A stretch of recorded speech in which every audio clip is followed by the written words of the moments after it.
friends and family, and welcome to another kind of exciting episode of Rink Life. Anyways, you might be wondering why I'm wearing a tuxedo. Well, it is gala night here on the ship. For any of you that have been on a ship, no explanation needed. For any of you that haven't, it's just a time where we can dress up and go to dinner. Anyways, I've made a few notes on my computer, so if you see me looking down a few times, that's why, just so I don't get lost. Let's get started. So, my last video, I was really real with you guys, and I actually got a lot of positive feedback, and I can't tell you how much that means to me. It was awesome. Thank you all. Well, I don't think that I'm alone when I say that it's our natural instinct to want to hide anything that we feel is a flaw. It's just human nature to want to present ourselves as being perfect, obviously. And to keep any of those blemishes buried, deep inside, hidden. I think the real truth, though, is that we all have things in us that we wish that we were different. But if we're honest with each other, we can help each other, even if it's just to not feel so alone. So thanks again for allowing me to be open with you.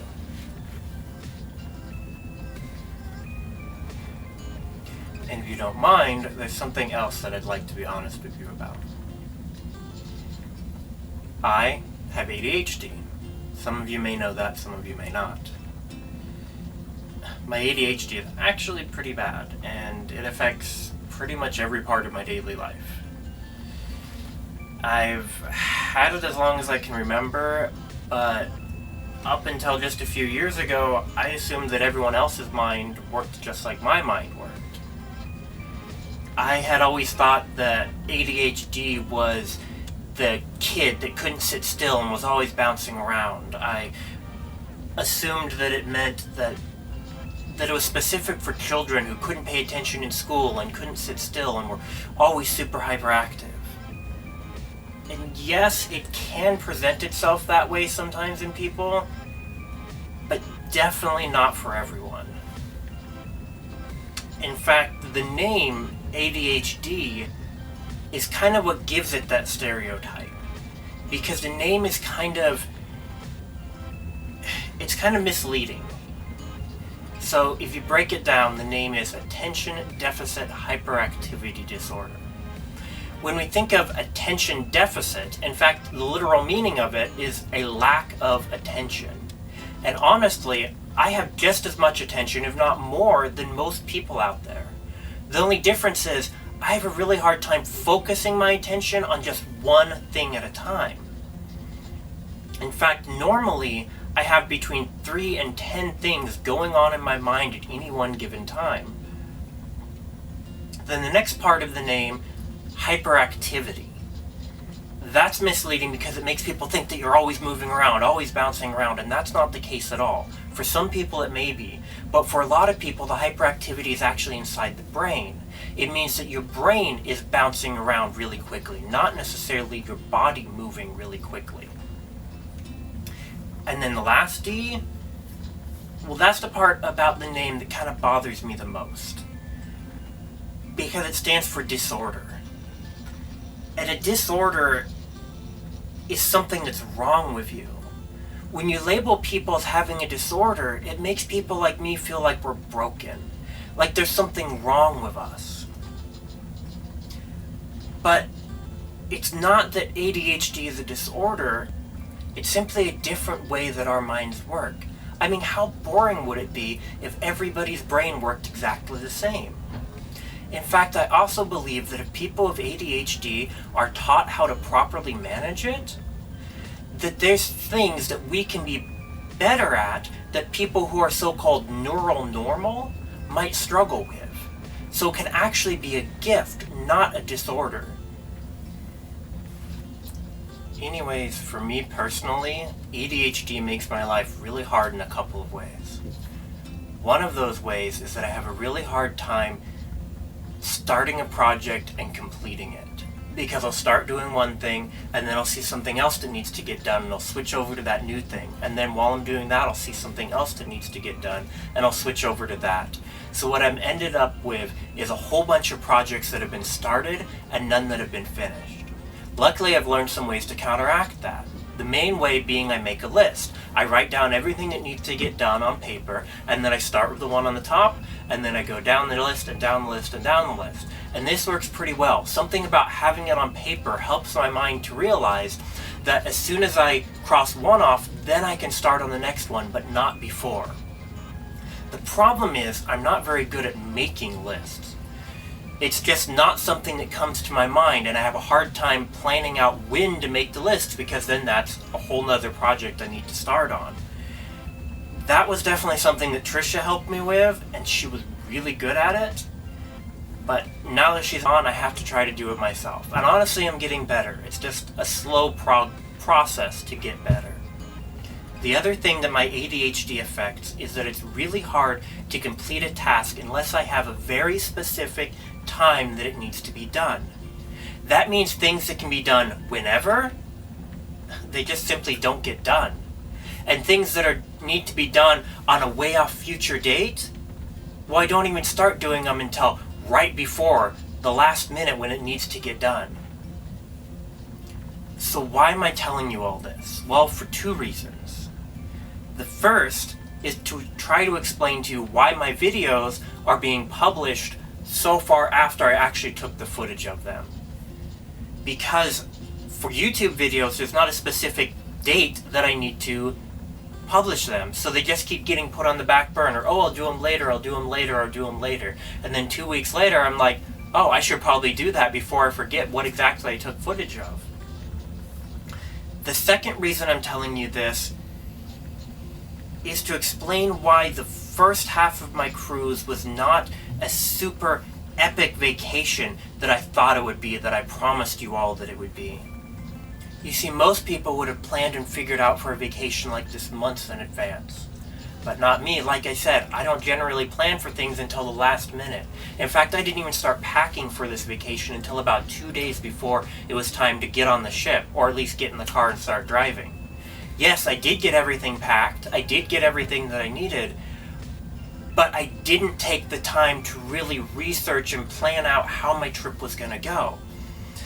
So I just assumed, well, I've got time once I get on the ship. I've got 2.5 days before our first port, so I can figure out what I'm going to do on that port during that time. But I'd forgotten that I wasn't going to have internet while I was on the ship. And by the time I got down there, it was too late. So I was honestly just ill-prepared. And being so meant that I didn't have these epic adventures planned at every port that we went to. Instead, I had to kind of hang around the touristy areas that everyone else did when they got off the ship. And I had to do more of the type of things that are designed for people that take cruises. And now I'm not judging anyone in any way at all. But the just honest truth is, most of the people on this cruise are a lot older than me. And generally speaking, people who are a generation above me are going to have different things that they consider fun. And that's just the honest truth about it. Now, let me back up a little bit and say that I still had a great time. It has been such an amazing journey, and I wouldn't trade any of it. I just hope that the second half, because I've had a chance to get more prepared, will be even more epic. Fingers crossed. Anyways, taking enough time with all that, so let's get to it. So in case you didn't see part 1 and part 2, I'll go ahead and sum it up for you. We drove 14 hours from my home in Oregon all the way down to San Diego. We got on the ship, we spent a couple days at sea, and then we landed at our first port, which is Puerto Vallarta. That's where this video starts off.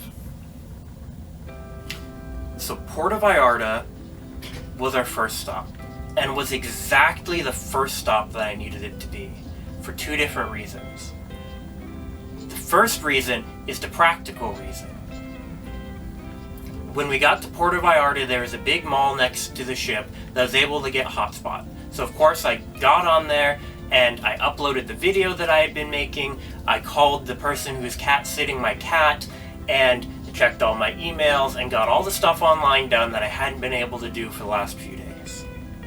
And also, as is to be expected, when you're packing for a 30-day trip, you might forget a few things, or there might be some things you just don't know that you need until you actually get there.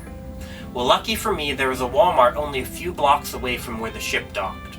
So we were able to go shopping and get what we needed.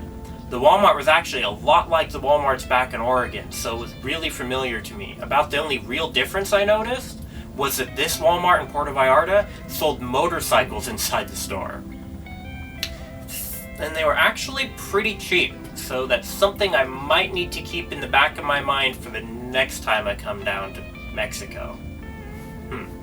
Anyways, after all that practical junk was taken care of, me and Susie set out to search for amusement, adventures, and antiques. More about that last one later. So we hired a cab driver named Armando to take us around town. Probably charged us way too much for the taxi, but he was really nice, very friendly, knew a lot about the town, answered a lot of our questions, and showed us some cool stuff, so I wasn't going to complain about the price.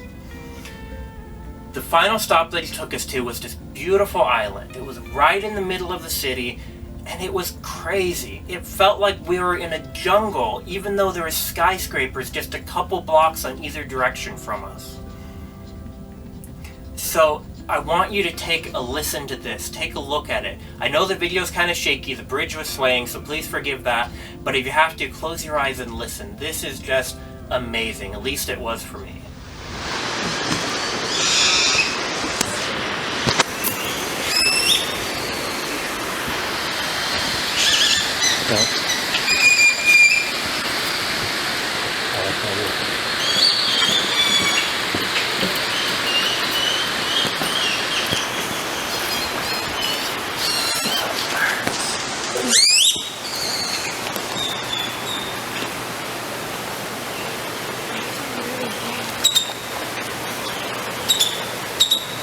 So, after a very long walk on the beach, and what seemed like an even longer walk through the city, we found all the things we were looking for.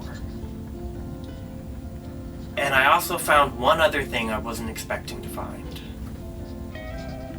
For the first time, and longer than I can remember, I found my happiness. It was right there, hiding between the 85-degree weather, the sounds of the tropical birds, the hustle and bustle of the city, and the feelings of freedom. It may have only lasted a couple hours, but it was there, and it felt amazing. I'd forgotten what it felt like. I'd forgotten what it was like to smile.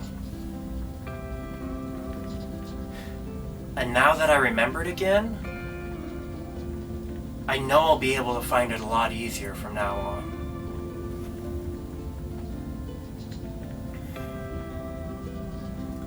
So as I said, this first stop was exactly what I needed.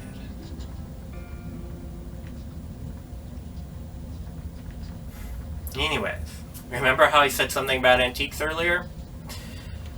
Well, I'll let my other self tell you about that. So I found this amazing little antique store in a part of Puerto Vallarta called Zona Romantica. I want to show you a couple of the clips that I got from inside the store, and I hope you enjoyed them. But while I'm showing you those, I also want to tell you why this store is so significant. As a lot of you might know, either from knowing me in person or watching some of my other videos, I really enjoy antiques, especially the old, rusty, worn-out things. So one thing I really love doing, obviously, is going to antique stores. Even if I don't plan to buy anything, I just really enjoy looking and seeing what they have. So every time I go to a new city, first thing I want to do is I want to find some antique stores to go shopping at. I especially love finding unique things I don't see very often. One thing I've noticed is that every part of the world uses different things on a daily basis. So that means they have different things that get old and worn out too.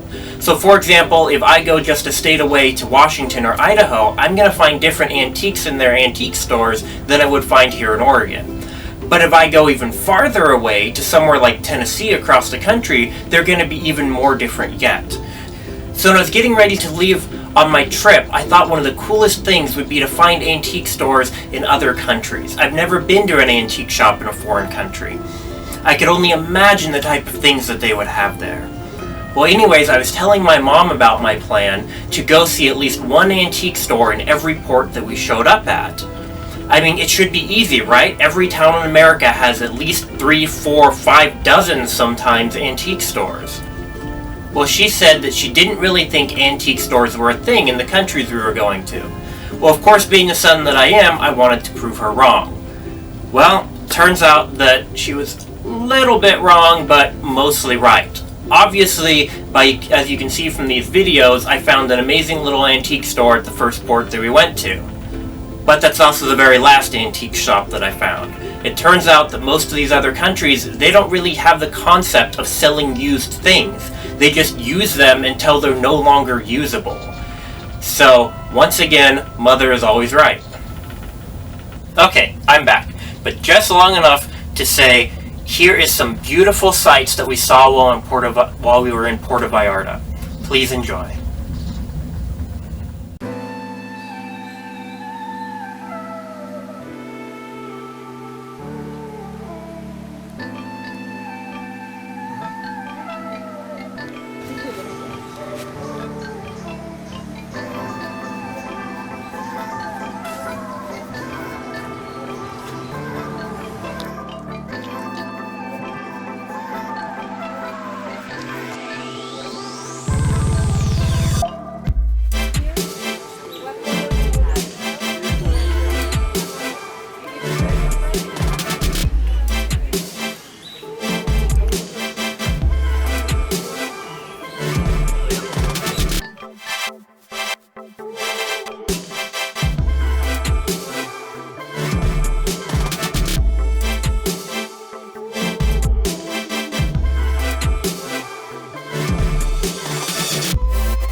And just like that, after what seemed like both a lifetime and no time at all, it was time to say goodbye to Puerto Vallarta and off to our next stop.